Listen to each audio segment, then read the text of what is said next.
Good evening, and welcome to another episode of The Fire Caves, a Star Trek Deep Space Nine podcast. I'm one of your hosts, Perry. I'm your host, David. Tonight we're talking about Season 6, Episode 1, A Time to Stand. Before we continue, you can find us on Facebook, Spotify, Apple Podcasts, and YouTube as The Fire Caves, a Star Trek Deep Space Nine podcast.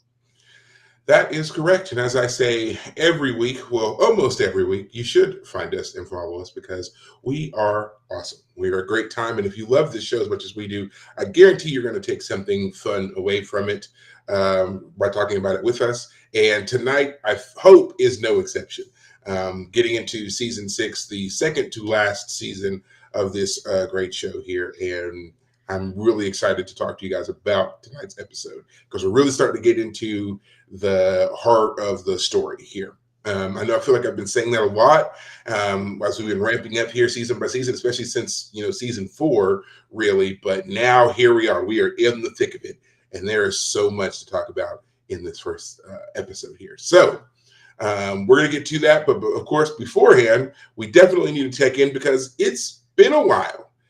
We've had a lot of things happen, and we've been off, and had to do our After Dark special for The Expanse. But now we're finally returning to Trek. But yes, David, how have you been? We've had what is it, 4 weeks, a month? Yeah, we had 2 weeks where we did recaps of the show so far. We did one episode, realized we had to do a second one to make. We had so much to talk about. Then we were off for several weeks because I had a wedding to go to, and you had things come up. And then we did the Expanse episode last week. We did the season 6 of the Expanse last week, book 6, season 6. A lot of fun there. Now it's time to get back into the reason we're here, Deep Space Nine. Looking forward to it. It's kind of fun to think that we took off, a little bit because there is a pretty significant gap in time on the show itself, a 3-month gap. So it kind of feels like we were with our characters in that gap a bit. Looking forward to finally getting into that, meatiness that you're talking about. So for my own sake, yes, I have been keeping quite busy. A lot of different things going on for me. Work has been pretty steady. Workouts have been pretty steady. So we don't really need to go into all that. Suffice it to say, just a lot of different little changes happening all at once. So that was really what was driving my attention. I also had, friends and family come in and visit and all that kind of stuff. So it really kind of takes you out of being able to maintain a routine of things when you have other people and just events and stuff that are just, right there, all happening. Everybody, I'm sure that people understand. We all go through these things at some point in time. But we, as David said, we are back. And yes, this is the meatier part of the story. We are now in the thick of it. We are in the Dominion War. We've had our first strike. We've had our first loss. We are now dealing with from a cautiously optimistic crew to now kind of a battle-worn one, which is how this episode really starts out. They've been having some run-ins, some strikes over these past few months, and everybody is feeling pretty run down. In fact, even the fleet we see at the beginning is very beat up, beleaguered. We see a couple of ships even being towed by other ships and their tractor beams and stuff like that. So it shows that not only has it been a conflict-ridden, bloody war, but it doesn't seem to be going well for the Federation at this time. So, would you like me to give the recap, or do you want to do it? Go for it. You want to. Oh, I do. Yes, I do. Not even gonna hide that at all. I definitely do. So yes, as we ended season 5, we know that the Dominion had been pouring ships in from the Gamma Quadrant, and they were all kind of taking up space over and heading over into Cardassian space. The Federation was wary of this, did not want a stronghold to be developed on their side of the wormhole, let alone in Cardassian space of all areas. And so they had set Sisko the task of figuring out a way to stop those ships from coming through. They finally did this in the form of self-replicating cloaked mines. These are mines that obviously they can't be seen, and they would attach themselves to the underbellies of the Dominion ships and blow up. Plus, whenever one is destroyed, another one would automatically replicate to take its place. This was incredibly hard for the Dominion to counter, at least at this time. And so they were resulting to only relying on what ships they had that had already crossed over to our side of the wormhole. Right. They had given Cisco an ultimatum to get rid of the mines, which of course Cisco said no. This led to our first conflict at DS9, which led to our first loss, which was the loss of DS9 and all of our Federation crews being evacuated. Certain key members did stay behind. We know that Odo is still there, Kira is still there, Quark is still there, and Jake Sisko is still there. Yeah. Much to, as we find out in this episode, his father and his grandfather's dismay. Jake is still on the station. The Federation has been conducting various strikes against the Dominion, and apparently they're losing all of them. Even in the beginning here, we see that they were hoping that the infamous Seventh Fleet, which was comprised of 150 vessels, was going to emerge victorious from a conflict. And unfortunately, they didn't. Out of that 150, only 14 ships survived. So the Federation has taken a pretty significant loss here. Yep. On the station, again, we have Kira and Odo and Quark. And of course, we have Weyoun and Gul Dukat and Damar, Dukat's little assistant.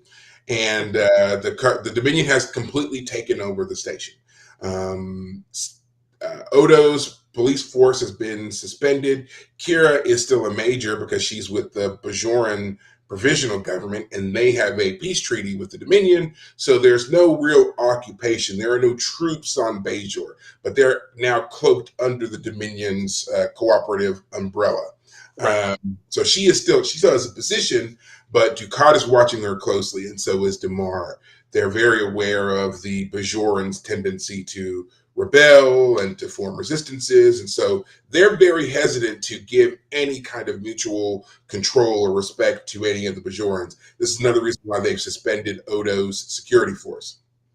Kira asked for the security force to be reinstated. Of course, this request is denied.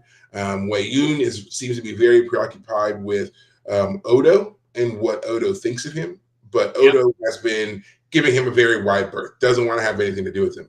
And Dukat is just reveling in the fact that he's back on the station. He doesn't seem to like too much that he's under Weyoun's thumb, but when he has his moments, whenever Weyoun is not around, he's very much feeling himself. You know, it's actually kind of gross in some part. Yeah, we'll get to that for sure. We're definitely going to get to it. Yeah. Weyoun has set Gul Dukat the task of taking down the minefield, figuring out a way to bring it down. And Dukat says, yeah, it's going to happen, but he's not too concerned about it. He's like, we've got more than enough troops. We continue to win. The Federation can't really touch us, so, we'll get to it.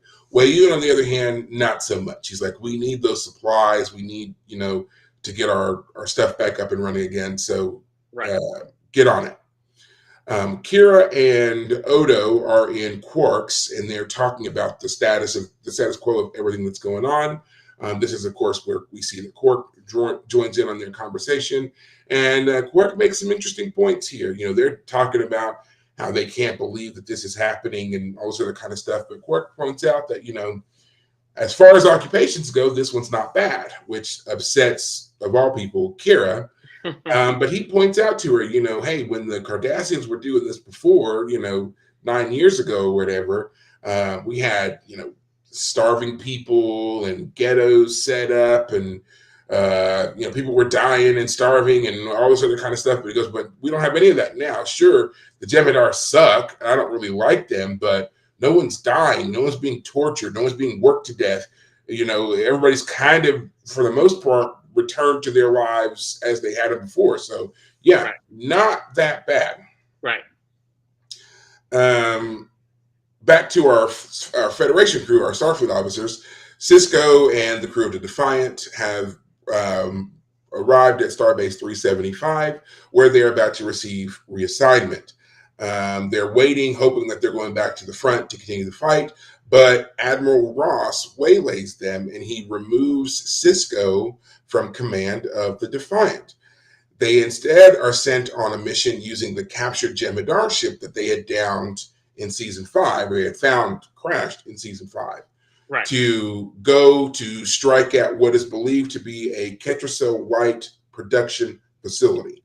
Now, Right. for those of you who remember, Ketracel White is the enzyme that the Dominion soldiers need to function. They don't eat, they don't sleep, but they need this stuff to live and function. So if they can destroy it, then eventually the hope is that the Dominion soldiers without their supply of white will die. Right. They take the ship on the mission. On their way there, they are set upon by another Federation ship who's unaware of their mission, and they can't contact them because that would potentially give them away. So they make a run for it. They make it just in time, and 3 other Jem'Hadar ships show up, which caused the Federation ship to turn off and run, which, suddenly would have been 4 against 1. Understandable. They make it to the location where the Ketracel White was being produced and distributed to various Dominion ships. They make their way into the safety shield of the asteroid. I think that it was where it is. They have rigged their containers for the Ketracel White. One of them has some explosive device in it. They've timed it to go off in like 90 seconds. I think it was like 3 minutes, something like that they had. But after they'd done the transaction, instead of the shield dropping and letting them go on their way, something happens and suspicion is alerted. We're not told what it is. At first, we think that they may have scanned the containers, that the crew being down, and found the bomb. But as they point out, there wasn't enough time for them to do it. It was too soon. Right. So there's no way that could have tripped them off. So something else has tripped them off, that the people, that they're not who they claim to be, which obviously they're not. They're Starfleet officers. We're never told what it is, but I have a theory, and I'm gonna we'll get to that when we talk about this later. So now they figure out that when the bomb's going off, there's a narrow window where they can jump to warp and avoid being destroyed by the bomb that they just planted, but they've got to time it right. Needless to say, they time it almost right. They escape the shield, but they do not get to warp fast enough.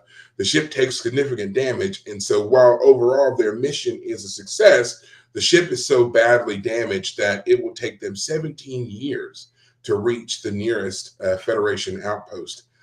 So they set a course, of course, but that's how the episode ends. As far as we're concerned right now, our crew is limping incredibly slowly back home.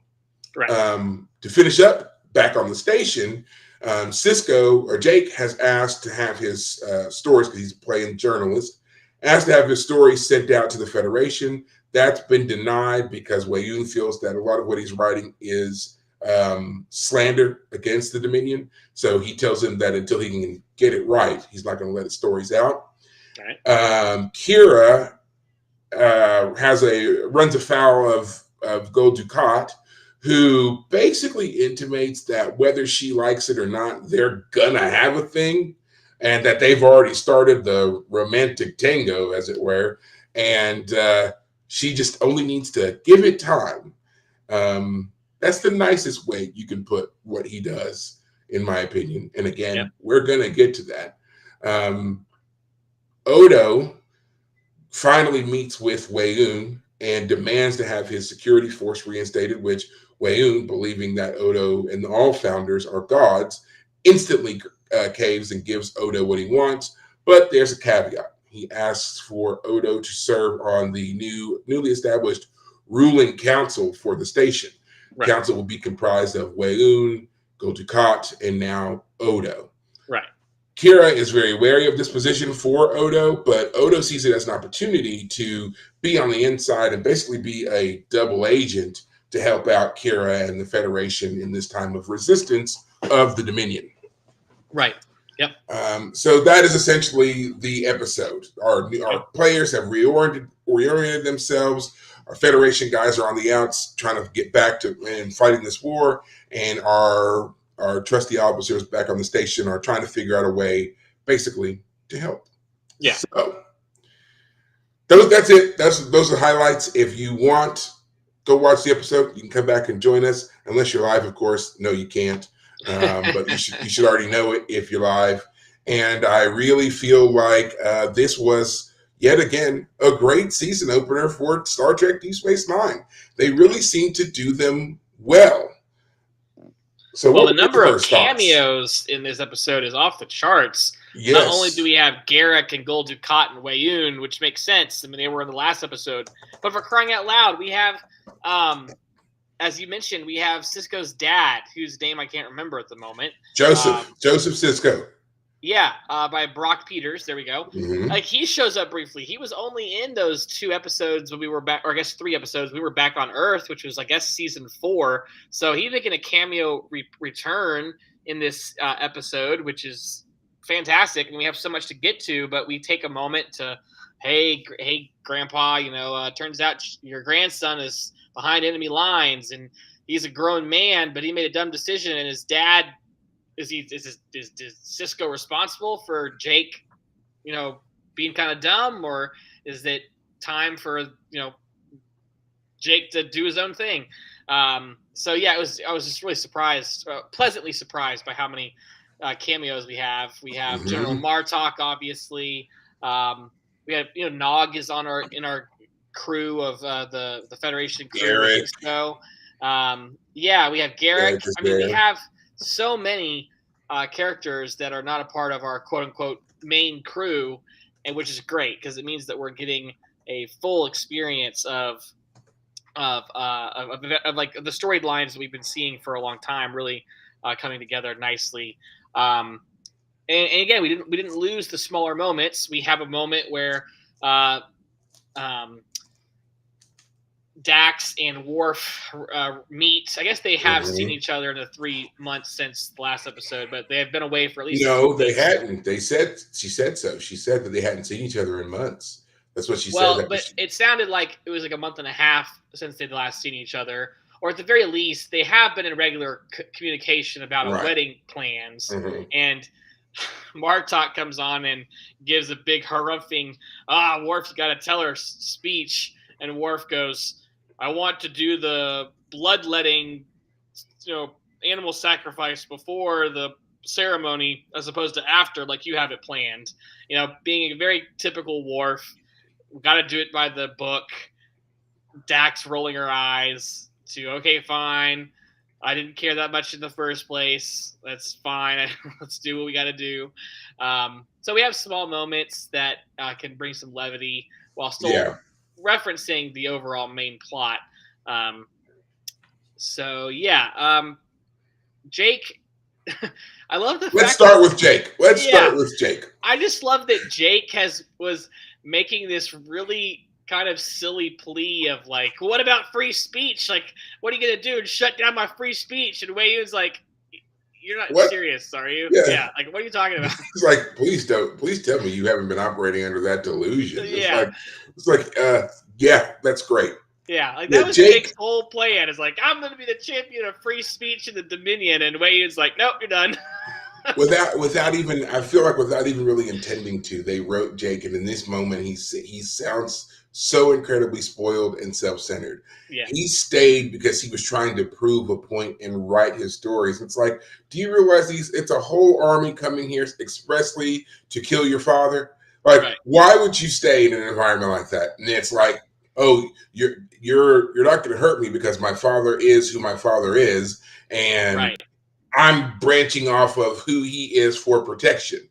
Because I've thought about it a lot, and it's like, regardless of him being the captain and a very important leader in the Federation in his own right, he's also the emissary of the Bajoran people. You can't kill his son and think that the Bajorans, who are now your allies, are going to be okay with you killing the son of the emissary. Not going to happen. So yeah, he's using that to protect himself, and incredibly naive. It's like, if this was a darker, grittier show, the first thing they would have done was snatch Jake up and been, breaking his finger somewhere in a dark corridor, Yeah, the fact that Jake isn't in a dark cell somewhere, having been barely fed and it's a and damn waterboarded for corner. days, Yeah. right? The fact that he's allowed to wander the station. I mean, the plot of the episode obviously is that Wei Yun is being this overly generous. I mean, host isn't quite the right word, but basically commander of the station. He lets Gul Dukat think he's in charge, but anytime Wei Yun needs to step in and say, "Nope, we're doing it my way," he'll do it. And Gul Dukat has to say yes because, as he says to Kira, we were utterly destroyed in our war with the Klingons, and so in order to build ourselves back up, we had to align ourselves with the Dominion. Of course, Kira's response is like, "So you sold out your planet for what?" And his response to that is, "Well, they're going to conquer the Alpha Quadrant, so we're going to be rulers of the Alpha Quadrant." And she's like, "No, you're not. It'll Right. be the Dominion ruling. You'll be their pawns, just like you are now. How naive are you, really?" Yeah. But that's the question. We can talk about that more later. But yeah, Wei Yun We're is. going to, because Gul Dukat's speech here just in that scene really got to me. I was just like, so many other options. But go ahead, Wei Yun. Yeah. Well, I mean, I got so many things to talk about. So I guess we're on the topic of Wei Yun, so we should stick with him for a moment. Yeah, Wei Yun in this episode, definitely like to Kira, he's very, like accommodating and sweet. And how can I make you feel better? But as soon as she leaves the room and he's alone with Gul Dukat, he's ruthless. He's straightforward. This is how things are going to be done. Mhm. And Gul Dukat's the same way. We're going to take down the mines when we can. We're working through it.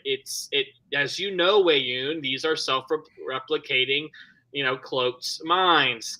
Like, quit giving me a hard time. At the same time, Wei Yun definitely has a reason to be concerned. It's like, it's been 3 months and my supplies are dependent on the Right. like this, like for Gul Dukat to be like, you have enough soldiers to take care of, like, no ally would ever be happy to hear from another ally. Oh, don't worry, your soldiers, your troops are going to handle any problems that are going to come up. Which speaks to the greater problem of Cardassians. They are so arrogant and overconfident. He's like, look, yes, this is a problem, but don't worry about it. We're winning right now. And that's all that matters. We're winning right now. There's no long-term strategy at all. He's like, we're winning and we're going to keep winning. And that's just the end of that. No planning, no thought about the rest of it. And Wei Yun, yes, is accurately worried because, they may be winning, but they are still experiencing losses. They are still going to need supplies and new troops and all of those things eventually. And even if, that eventually doesn't come for a while, it's still going to happen. And if they want to completely dominate the Alpha Quadrant, they're not going to be able to do it just on what they've received so far alone. So, Dukat is very short-sighted, which is always such an interesting way to portray him, considering they want him to be kind of like the anti-Cisco in a lot of ways, but he never shows any kind of real forethought or plan. At least not beyond himself. He's very good at resurrecting himself. Well, he's good at that, and he's good at like taking advantage of current opportunities. Yeah.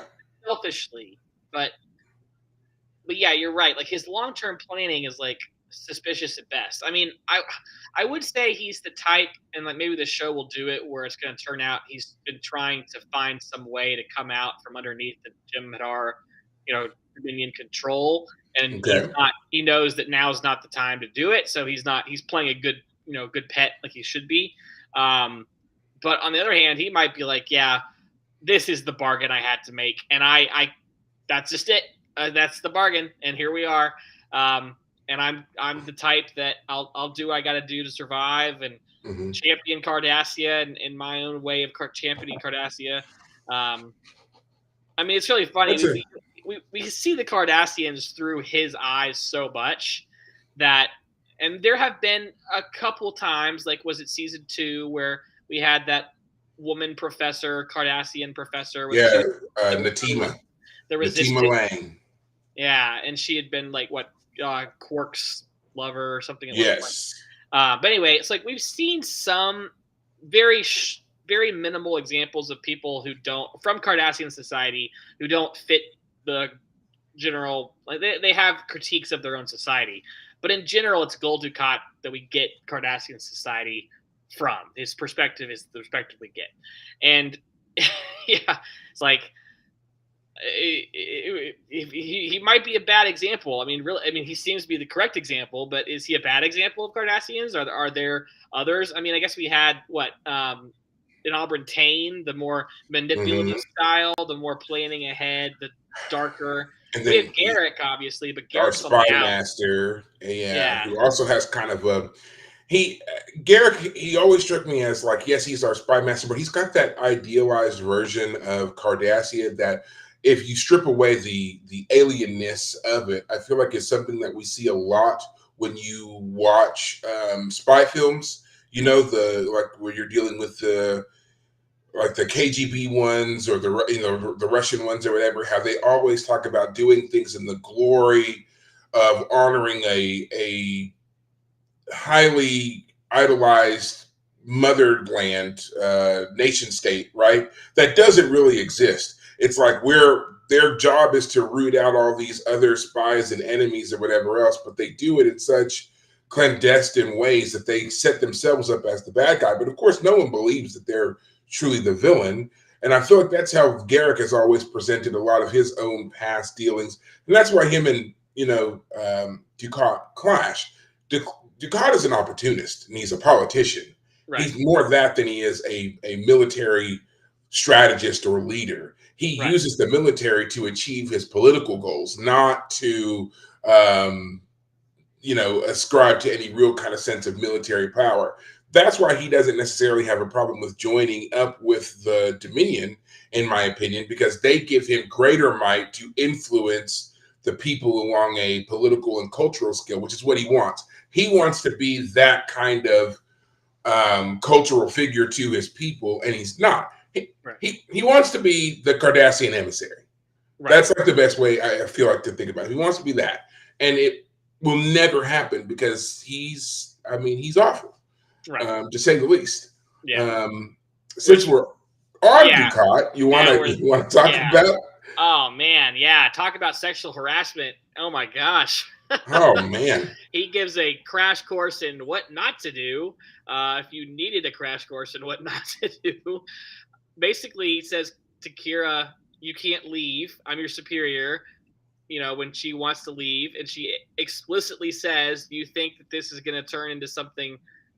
What does she say? Personal? She didn't say romantic, but like intimate. No, it was more like, yeah, he's more like things here on the station could be a lot worse for you, or they could be a heck of a lot better for you. But I want something from you, and no, it's not your friendship. It's definitely you as my intimate partner, my lover, my, whatever. Whatever term you want to use here, you're my sex partner, whatever. Like, he's not looking at her as anything other than she is the object to be conquered here. Yeah. And he's always had a fascination with her. If you go back and watch through any of the seasons, he's always tried to impress or, something, garner her attention. And gets very upset when he doesn't get it. And now, instead of doing it the way that it seemed like he was going before, which was showing her that his interest was genuine, that he was a reformed individual, and that he was truly looking out for his people, his daughter. He had truly changed. He's now doing it with the tools that he uses best. Again, the military and manipulation. Hey, right. You want your comfort to stay comfort, right? Well, you're going to have to give me what I want. Right. And so Kira's not having it at all. Yeah. And she even tells him, "What do you think? We're going to have some kind of intimate relationship?" And he's like, "Oh, but we already do." And he's like stroking her hair or something. Like, what does he? Does he grab her face in that scene? I cheek. I forget. And just has the creepiest laugh when she knocks his hand away. Yeah. Just such a horrible scene. Mark Alamo plays it perfectly. Yeah, he commits. So great. Yes. This is probably the worst we've ever seen Gul Dukat. I mean, he's done terrible things. He's a murderous, tyrannical dictator, camp boss. But like this is truly like we just see him at his lowest. Like this is him exposed at his dirtiest. Like whatever like changes he pretended to have, it's all gone. Like I'll put it this way: in earlier seasons, when like he went with Kira to go find the ship that his lover, his Bajoran lover, had Hmm. crashed. Like you get moments, Indiscretion. yeah, and you get moments from him where like he's like expressing regret and sadness over stuff, like as if he cares. But it's all a lie. He never truly cared. It was all about himself, his own reputation, what he wanted. Like this, let me put it this way: I'm always the optimist, so I want the villain to be redeemed if possible. I want them to change if they can.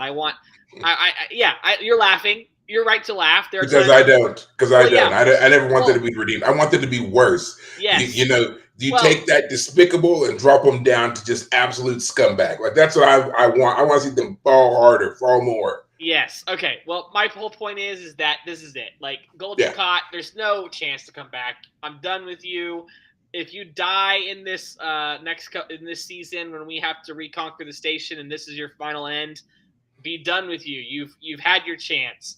Um, yeah, this is his worst moment, and I'm not kidding. This is literally a sexual harassment case, and Oh, it's 100% sexual he harassment. steps in front of the door. He when Blocks she her tries path, won't let her go, fights when her when hand. she tried to leave the first time, he pulled rank on her, said I didn't dismiss you. Hmm. Classic sexual harassment case if this was in Yeah. the real world. But of course, this is actually the real world in the sense that this probably does happen all the time in the real world. So sad to see it. I mean, normally you want your fiction to be the pleasant kind of fiction as opposed to the nastier parts of real life. But yeah, they went accurate with it, and it makes sense. I mean, the only part that doesn't make sense is that he didn't like straight up just demand it and be like, yeah, no, we're I mean, the thing I think now is like that Bajoran woman he supposedly cared for. I mean, Mhm. we always had a question in our minds: how much was she allowing herself to go along with it? How much was she coerced? Well, it seems like Dol Dukat likes coercion, frankly. Yes. So, yep, Exactly. Because yeah, again, his time with her would have been also at the height of his power. You know, he right, was on the station, he was in command there. You know, that seems more in line with who he is, that he would have been probably offering her something similar. Hey, your situation, you're a lonely young Bajoran woman and your I'm a people are lonely brutalized Cardassian and man. Yeah, right, and I could make your life so much easier if you just, bed down with me and do what I want and whatever else. And then here comes Zial. yeah, So yeah, I don't see him being all, I'm such a changed man and I'm misunderstood and tragic this, tragic that, redeem me. No, no, no, no, no. He yeah, was, yeah, coercion is his tool. And he loves the fact that Kira is essentially trapped. There she's not going to leave the station. She's right, not going to um, really like fight him right, because if she really hurts him, she's going to end up in the brig or worse. right. So yeah, he's kind of got her over a barrel here, and she's going to have to figure out a new way to deal with him. Yeah, yeah. But yeah, I think I mean, I guess the only other thing left to say is that Quark is, as you said in your recap, he tells Kira that he's basically appreciative that things aren't as bad as they were. He's Hmm. making profits. But the Cardassians like to play games and drink, but the Jem'Hadar don't, so they're kind of a drag. And then Odo is has been reluctant to demand anything from Weyoun, doesn't want to abuse this false power that he feels is ridiculous. He's not a god, but if Weyoun is going to do stuff, Kira says to him, hey, what good is power if you're not willing to use it? And Exactly. so Yeah. She she makes had a been, great point here, and I was always a little bit curious about why Odo held back. It's not like he was suddenly aware of the fact that the founders were viewed as gods, and that in particular Weyoun and the other Vorta viewed him as a god. So now that he's in this position where he can greater serve and protect these people that he loves, the fact that, or at least respects anyway, the fact that he didn't immediately go to Wayoon and demand some kind of power in their thing was weird to me. Well, I think there are two reasons why. One, Odo is not the type to lie and be manipulative, even if he has a legitimate reason. I mean, let me be very clear.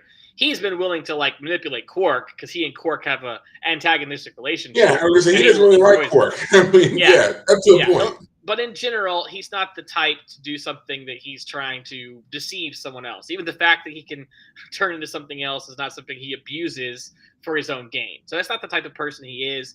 But also, I imagine, like, I know in my own life, I don't want to confront someone where I think I'll get a no, and that will create a pattern of no's from then on. Like, if I went to my boss with a request, if I have 2 requests to make, and I know one request is harder to make than the other, I'd rather start on some ways with the one that'll get me a yes first to maybe kind of incentivize yeses. So like if you went to Wayoon back when the Cardassians first occupied, I want a Bajoran security force. No, we just got here. We're not at that stage yet. But because Kira wants it and she was just pushing for it, now Odo can step in and say, I also want it and you're going to give it to me. And Wayoon, already incentivized trying to get Kira on board, can go 100%. Let's do it. But yeah, you're right. He could have totally been like, "Hey, do you actually believe I'm a god? Then I want certain things." If he had pushed earlier, what would it have looked like? 3 months in, Odo's now in charge. He's a king. He's right. Like a king he could have been like, "I want the station. I want the station myself. This is mine. This is my home. I want the station." Yeah. A point was made up here, Vincent, in our comments, that he didn't want to give the Dominion legitimacy, which they do say that in the episode. Like he had kind of, but Kira says it, that by him serving on this ruling council, he legitimizes their occupation of the station because he's a well-known figure. People remember him from before when he served with the Cardassians, when he served with the Federation. Now here he is doing with the Dominion. He represents a constant that actually no one else can be. Yes. Not even Kira, for as long as she's been there, she can't operate. He's been there longer than anyone else. Right. So yeah, by having him there, he does give them a stabilizing anchor point that they can launch off of. I don't think, another part of the statement was about collaboration here. I don't know if that really entered into Odo's mind ever. Nor did I think it really enters into Kira's at this point about collaboration. I can see the point about legitimacy, but Odo seems way too into the Federation, especially into Kira, to go down that road of collaborator. Well, we saw whole episodes early on in the first and second season on how Kira feels about collaborators. Well, so I just don't think that would have happened. Vincent uses the word tacit, the collaboration. Tacit meaning like the appearance of collaboration. So even the appearance of collaboration would be more than Odo wants to put out there. So even if it's not outright collaboration, he doesn't want it. But you're right. He wouldn't collaborate. He's not the type. But yeah, I mean, it really is fun to think about. What would the place look like if Odo had had pushed around a little bit more earlier on? Right. Stop hiding from Wayoon and go and deal with him and ask for stuff, get stuff, Exactly. So he could have taken over the whole station. Yeah. So easily could have taken over the whole station because he walks in and he's like, "I want my security force done." The words were barely done. Yes, you can have it. Yeah. Absolutely. Yeah. So unless another founder showed up, I guess, to give some kind of pushback, Odo probably could have got it. Exactly. So that's nice. Yeah. Before we switch over to our Federation crew and their status, I do want to talk about how this is the episode that really launches Deep Space Nine into serialization and launches the Star Trek universe really into a little bit of experimenting with serialization. These next few episodes that we're going to see here, obviously everything is relating to each other. They even relate to what we saw as the cliffhanger from season 5. And eventually we're going to get to that point where all this stuff just kind of steamrolls through to the end. Right. I bring up the importance of the serialization because at the time, this had never been done before. The thought even of serializing the show was a highly controversial one. Rick Berman and the other powers that be didn't really want to go down that road. They were unsure of how that would really play out and what it would do to not just the story here, but also to the franchise as a whole. But decided that with them, especially the launching of Star Trek Voyager and really kind of leaning into that show, that they would allow for greater experimentation here.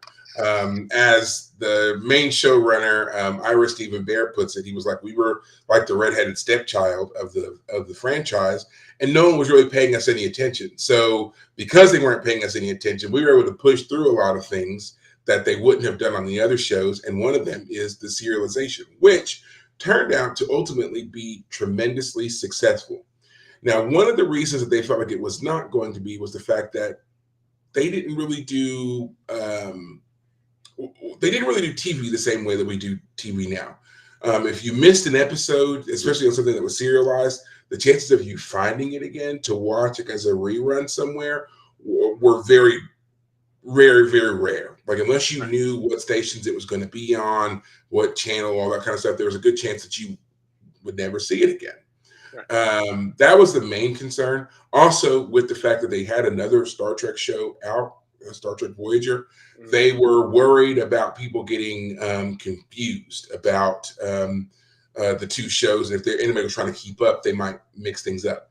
Right. And then also, they felt like a serialized show on a stationary object, obviously the space station, didn't make sense. They felt like if they were going to do any show that would have serialization, it needed to be a show that featured a ship where everybody was the same day in and day out, and they were, traveling towards a goal. Again, thoughts were Voyager here, not so much Deep Space Nine. But as we got to deal more with recurring characters, because again, it is a station, it's not traveling. That means we can continuously bring back characters to this point of destination here. They were able to see that it could work, and it worked extremely well. That's the reason why I'm so excited about this season. This sets up one of the most popular arcs that we see in all of Trek. In fact, it's never been done since. No other show has done serialization the way that they did it here in Deep Space Nine. There have been some attempts. I know that they did some attempts with like Star Trek Discovery and with Star Trek Picard. But to set aside a total show and make it completely serialized from beginning to end, no one's really done it. And this show kind of stretches that a bit because they constantly make recalls to things that happened in previous seasons to tie into later events, which help the notion of serialization keep going. But of course, we're going to see the most of that in these next two seasons. So stay tuned. Don't miss anything. And again, I don't know how you can. Show's 30 years old. You can go watch all of it right now and be ready for us with every episode that we talk about. But I just thought that was very important to bring up because what we're getting ready to start watching here is it's that groundbreaking stuff. It's that thing that became normal on other shows. What Battlestar Galactica, what The Expanse, shows along those lines that do it now, it all started here. It had never been done anywhere else before, and now here we are getting it. Okay. So now, yes, back to our show and our stranded Federation officers in their broken down Jem'Hadar ship. Right. So what did you think of this mission that they take away the Defiant, they stick them on this alien ship and send them on to do this clandestine mission? What did you think of that decision to pull the Defiant? Well, so taking them off the Defiant seems like a curious choice. Like, the Defiant is like the ship of the show. So in some ways, it's like, well, you're taking away my baby.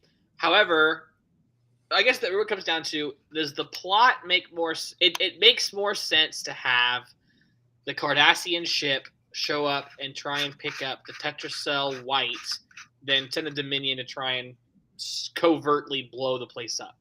Because they have this defensive shielding.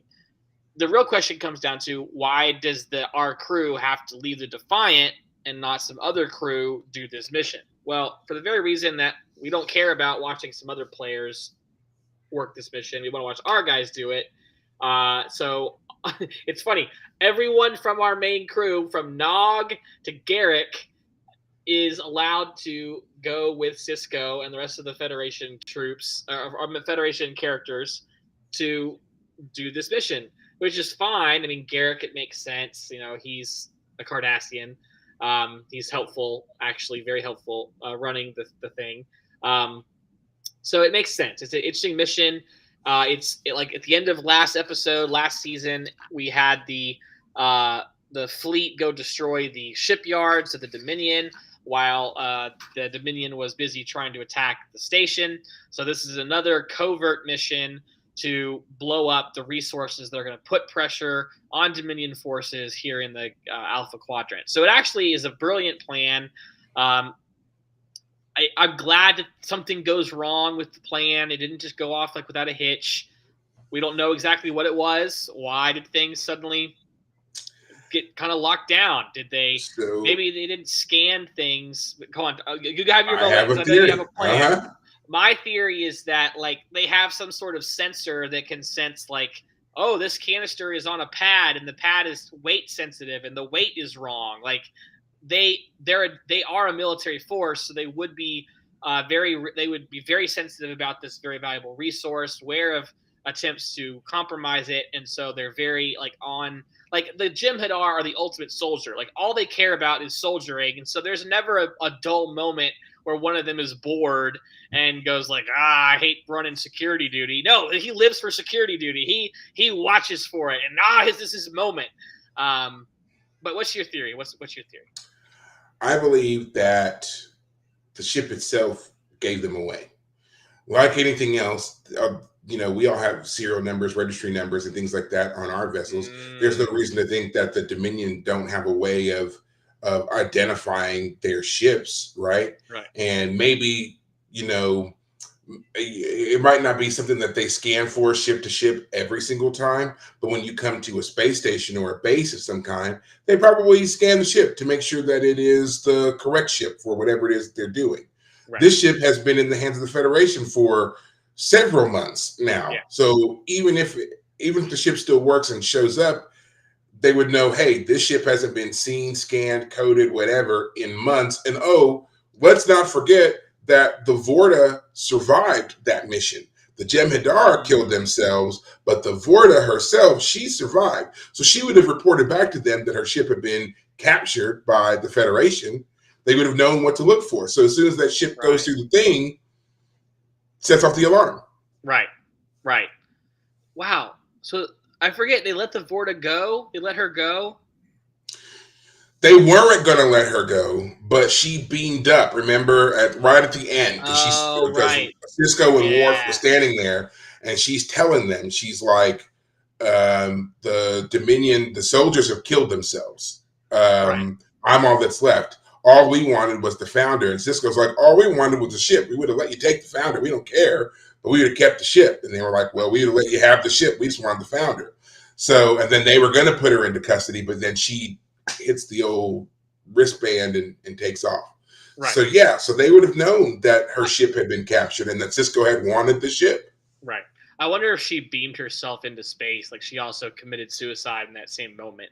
Her life isn't hers. She lives in the service of the founder. So, well, my point just being like, if we don't know what happened to her, maybe that's part of what her duty is as well. I'm also bound to kill myself if I fail my mission.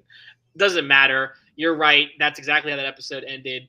We only wanted the ship. We only wanted the founder. And yeah, as Vincent says in the chat here, like nice callback from the ship. That was the opening. Like, was that episode 2 of last season? Like, I think so. It was like a while ago, and like only if you remember to even look back that far would you even remember it was there. So yeah, episode 2 of last season. So yeah, it's I love when stories do that, when they plant like Easter eggs, they plant little storytelling elements, and then they bring them back together. And here's a new thing. Love that sort of thing. That's definitely how one of those things I was saying, how they link in other parts from the seasons that we've seen before to continue this thought of the universe is growing with us, it's expanding with us. We're getting these bits of the story here to add to complexity. So we're seeing a lot of stuff that they did a lot of callbacks here in this season opener. We're going to get more. That is not going to stop. So, but that was always my prevailing theory on that. I don't think that they never really say, so there's no way to know what it was that really tips them off. But yeah, that's what I always thought, was the ship was just out of date. We update our registry and stuff all the time, and she would have told them about the down ship. So yeah, they were on the lookout for it. Yeah, and that's a very reasonable. Just the serial number idea alone makes sense. Give us your call sign. The other thing I thought was interesting, like when they get attacked by the Federation ship because they're going into Cardassian/Dominion territory, I was surprised that they didn't have some sort of way to like secretly like Morse code some sort of message to the ship, something to the effect of like only the captain knows about some sort of secret like communication. So if you're attacking the ship that was attacking them, to the Federation ship when it attacked them, because I felt like when they were like, we can't fire back on it, like it all made sense. Don't get me wrong, I'm not saying it's a bad scene or I don't get it. I just feel like, well, let me put it this way: for some reason on YouTube, I've been getting clips from the Orville, and there's, I guess, an episode of the Orville when the robot characters. The Kaylon take over the ship, and he tries to send a message to the other ship for the 13-button salute. And that's 13-button salute. That's exactly right. So that's the scene that came to my mind as soon as I saw this scene. I was like, they couldn't 13-button salute. Well, if you remember, they couldn't because Nog says that the communications array had been damaged and it was out, so it wasn't functioning. They couldn't send a message, nor could they fire on the ship. So their only choice really was to run. True. I guess I'm just saying that I feel like they didn't have a way of using the ship to signal. Yeah, exactly. Like they wave, like they flutter. Battlestar Galactica, like they did in Battlestar Galactica, where the ships, waved, winked at each other, whatever you call that. Which again shows you the outgrowth of other shows from this show, because I wonder how many writers sat and watched this show and thought the same thing. There's got to be a way for you to communicate without having to send a signal. How can we do that? And then we see it in Battlestar, and we see here in the Orville different ways that it could be done. By the way, I have to say, in the Orville, it's so obvious to, like, you as the audience member, like, you didn't do a very good job hiding that one, bro.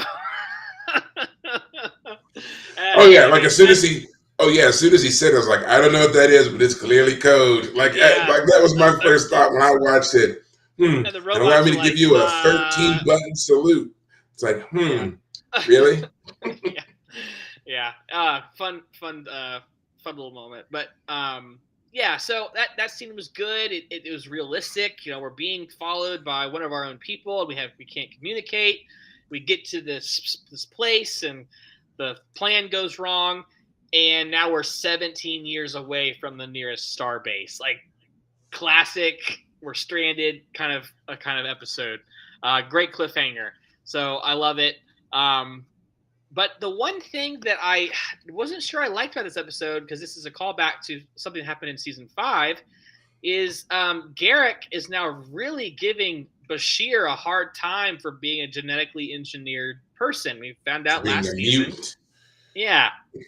And I do feel like, Bashir is now doing mathematical calculations in his head about probabilities of survival, which he's annoying. Yeah, but I don't know how anyone could ever present calculations of survival. Like, that's not a mathematical equation. There's no mathematical equation for. They didn't really get into it. He starts to try to explain, and gets cut down. Yeah. But I feel like that's just a bunch of baloney. And the reason I'm getting into that is because at the end of the episode, Bashir is like, it's going to take 17 years, 8 months, 5 days, and 34 hours plus or minus an hour. You know, something ridiculous, like 2-minute estimation. And I feel like it just kind of takes away from Bashir's character a little bit, because Bashir was smart and annoying, but But he was earnest. he had earned it. I mean, Yes. he was the guy who worked hard, and now it's the problem that anyone would have when you go back to the. I mean, it's a classic nature versus nurture argument. We had it was before it was that Bashir had earned all of his creeds or Yeah. all of his credentials, and now he's just a It's smart guy because his parents took him to some guy once upon a time. And to I me, feel like it's the. Go ahead. Sorry, I keep trying to cut you off. Go well, ahead. I'm just it just takes away from his character a little bit. But sorry, go ahead. Yeah. Well, to me, it's the classic trope that we see a lot, which is whenever you have a super smart individual, they are ruthless. They have no empathy. There's nothing. Before with Bashir, he was a bit naive, sure, but he was earnest. He Right. was passionate about his job and his friends and helping people, and he as much led with his heart as he did his head. And the way he did things, it was from a place he felt of supreme care for life. Right. And now he's presented as being this, mega mind here, uber Right. genius, and he couldn't care less. He's casually tossing out figures about probability of living and making it. And he seems so bored with everything else, and he's so stoic. It's almost like they didn't know what they wanted to do with him, and now that they had this thing in there about him being genetically engineered and a genius, they didn't know how to play it. And so they went back to what they know, and we got some kind of weird amalgam of Data and Spock in the Yeah, I form of definitely felt Bashir. he became Data. Like he's emotionless. And now I Yeah, think part of what they were trying to say was like they'd been up for 72 hours when that scene opens up and Garrick is complaining and Bashir's like, hey, I had like 12 officers who had serious injuries that I had to deal with, and you bumped your head. Like, give me a break. So he's being sarcastic with Garrick, and Garrick is being overly rude about it throughout the episode. I mean, Garrett kind of is that way sometimes, but it feels like so on the nose. It was just like you're just doing it to be a jerk. You're not doing it because you have a point to make. You're just being a jerk. I mean, maybe you're tired too because it's been 72 hours of being up fighting, but I don't know. It's just it's one of those moments where I was like, is this how the relationship is going to be now? Bashir is going to be rattling off ridiculous numbers and Garrett gives him a hard time because that's not well, a version of their relationship I want to see. yeah. Well, I think that it was just kind of like even Garrick says at one point. Julian's become annoying, and Well, he's always been it's annoying. well, yeah, but it's different now. Like I said, he's not the and even Garrick rags him on it about the not so boyish doctor anymore. Yeah. I think that there was a time when Garrick was fascinated by his naivete, and now that he has lost a lot of that, and he's also coming off as just so arrogant, I think it's changed the way that Garrick views him a little bit, and he's wanting to break him out of that and put him back to, at least in some regard, the way he was before, and challenging Julian in this way. He thinks is going to work. Will it? Don't know. But it's also another way of expressing his annoyance. Hey, you changed, not for the better. Cut it out. You think you're better than the rest of us. You're not. And this is the problem with the genetically engineered. This is the problem with augments. You all start getting full of yourselves, and you think the rest of us are worthless, meaningless, whatever. And that's why we always run into problems because of that. And we know you can fake it because you've been faking it for a while until you were found out. So go back to faking it. Right. So. Yeah. Yeah. It just, I mean, Vincent here asked, like, do you think they're leaning too much into the genetically engineered plot line? I mean, I feel like they brought it up last season, so it makes sense to continue it. But yeah, it absolutely does. Yeah. But this is the first time where it's really been, like, brought up in any real outside of that episode. It wasn't really much of a thing. I mean, other characters had referenced it since then, like, oh, Bashir, you can do darts really well. You were just kind of downplaying your dart ability before. Like, but now, I mean, I do feel like it might have been a mistake to go this route because I feel like characters that earn their position, their respect, obviously are more interesting than characters who are somehow blessed with it.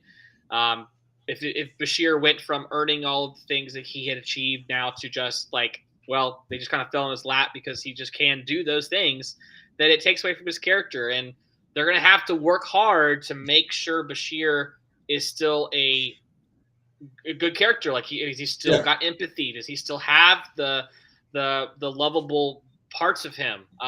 We can give him a pass in the middle of this harder episode. He's having to work hard. Fine. Fair enough. He's great at math now. He was kind of downplaying his math, but fine. Fair enough.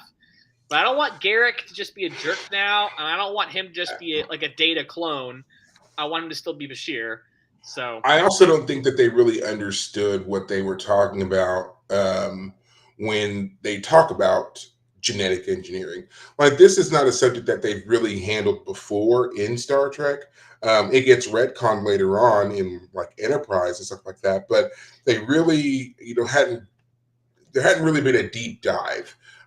We know about, Khan from the original series and their whole troop being genetically engineered to be stronger and smarter. But again, they don't really do a deep dive on it. They give us just enough to set Khan up as our enemy here. And then he's still ultimately outwitted by Kirk. This is the first time we've seen anybody come through and seemingly make it. Julian was able to fake it for a long time. He passed the things he needed to pass. He adjusted himself. He did what he needed to do to fit in and thrive. Now all of that is gone, and it's like, okay, how do we scale this? How do we demonstrate this person has a unique ability, an enhancement, whatever? What do we do? And again, I just don't feel like they really knew how to do it, and that's why we got this weird Data Spock amalgam, and they do it all the time. Lots of shows have these characters who are like that. The Big Bang Theory is a rather popular show when it was on, and one of the main characters, Sheldon, was this way, highly intelligent but socially non-functioning. And needed other people.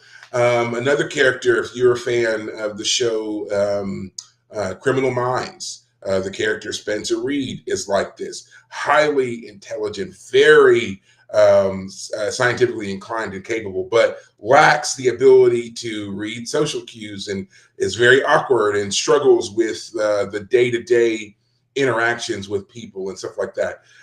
It comes up a lot, and I'm not really sure why that has been the thing that we've latched onto. I don't know if it's like someone did some research somewhere and found that these people really do exist and they act this way and whatever, or if this is something that they felt like, well, we can't make them perfect. They can't be a genius and be charismatic and smooth and whatever else. We got to give them a flaw, and since we want the intelligence, we're going to sacrifice everything else. Really don't know how that's happened, but it does happen a lot. I mean, I imagine in some ways we can blame Star Trek. We had, of course, the Spock being the famous, yes. Yeah, but I mean, again, I never really watched the original show, but Spock, in my understanding, never came off as like a jerk or uncaring. He was just rational. He was. Is that Spock, that right? Spock, yes, he always wanted to present himself as a very rational, logical person, quite stoic. But he struggled with maintaining the control necessary to demonstrate that. He had his moments where he could be cunning and smooth on stuff, but he really did leave that to Kirk and other people. But he did come through with the strategy, the plan, and he didn't do it in a way that made it like he was rude to other people. Unless they deserved it. He wasn't going around here like Sheldon and insulting people without realizing he's insulting them. Spock knew what he was doing and what he was saying when he said it. He was always aware. And I feel like that's the thing that we miss when we get these characters now. They lack that total awareness, that characters like Spock had. Now, Data, we, understood because he was a android who was learning these things and needed to be around people more to learn them. And he eventually picks them up to a certain degree. Yes, he still has his awkward moments where he gets something a little bit off or wrong or whatever, but he learns and he adapts and he gets better. Right. But when we see characters like Spencer Reed or Sheldon Cooper, those ones, they never learn. They get worse long before they get better. Yeah. And even then when they get better, it's still like did you really get better, or it's like you really just kind of strung together a slew of insults before finally, saying, a nice thing or whatever? Right. But yeah, theirs seemed to suffer from some kind of disability, whereas Spock was very intentional. Yeah, Spock doesn't come off as it's a medical issue. It's a cultural choice that he adheres to. Yeah. Yes, his is, yes, it's definitely, it's a cultural mindset of the Vulcans that he has decided to adopt as his own and live in this particular manner. And Right. as a half human, he obviously is very aware of his emotions and comes to understand how that affects other people around him. Versus we have full on humans here who, for some reason, can't get it right. So yeah, very interesting that over the intervening decades, we have gotten worse at that representation when we've had a great example from the 60s all along. I think it's one of the things that makes Spock such a timeless character and why he keeps getting referenced and brought up and replayed and reportrayed and whatever else is because of that. But if you look at other representations of him as we move through, I feel like they less and less hit that mark. Yeah, they nail the I'm a hyper rational individual part, but they fail almost every time when it comes to the emotional balance. And they try to blame it on all kinds of stuff for that. Oh, he was affected by this, or oh, this is a younger version of Spock who hasn't mastered that yet. Just say you don't know how to write it. Just admit you don't know how to write it and find someone who does. Yeah. Yep. Yep. I fully agree with everything you just said. So I think that that's going to kind of get us there, and we'll be done here with this episode. Yeah. Great way again to start a season. Yeah. I really love it when we have such not just the resolution of a cliffhanger, but sets us up with a lot of stuff to look forward to. Like, again, this episode did not end with a true resolution. Our crew is stranded in space. Do they get picked up by the Jem'Hadar? Does the Federation ship find them? Do they got to launch the lifeboats? Do they crash on our planet? Like, what happens? We don't know. We don't have anything yet. So lots of stuff to look forward to with this serialization here. And I'm really interested to see what your take is on this foundational bit of serialization when we get to it. Yeah. I know when I rewatched this episode, I was so tempted to, jump to the next one because I liked it. It's been a while since I've actually watched season 6, so yeah, I'm looking forward to all of this. Yeah, I was just laughing to myself as this episode ended. I was like, I haven't seen Voyager yet, but I feel like I'm gonna get a taste of it for a little bit because we're 17 years away from the next starbase. Oh yeah, that's right. They getting into Voyager territory. Can't do that. Exactly. So. Well, guys, I think that's going to do it for us on this episode of The Fire Caves. As always, you can find us anywhere you do your various social medias. Of course, Facebook would probably be the easiest at this time. You can also listen to us anywhere you listen to podcasts. I happen to do it on Spotify. And of course, you can join us back here every week for yet another episode. So go to our YouTube channel. If you have any questions, comments, concerns, leave them there. We will try to address them when we feel like it. Don't put a high whatever on us getting back to you rapidly necessarily. We'll try. I will tell you that. We will try. But as always, guys, until next time, take care of yourselves. Thanks, guys.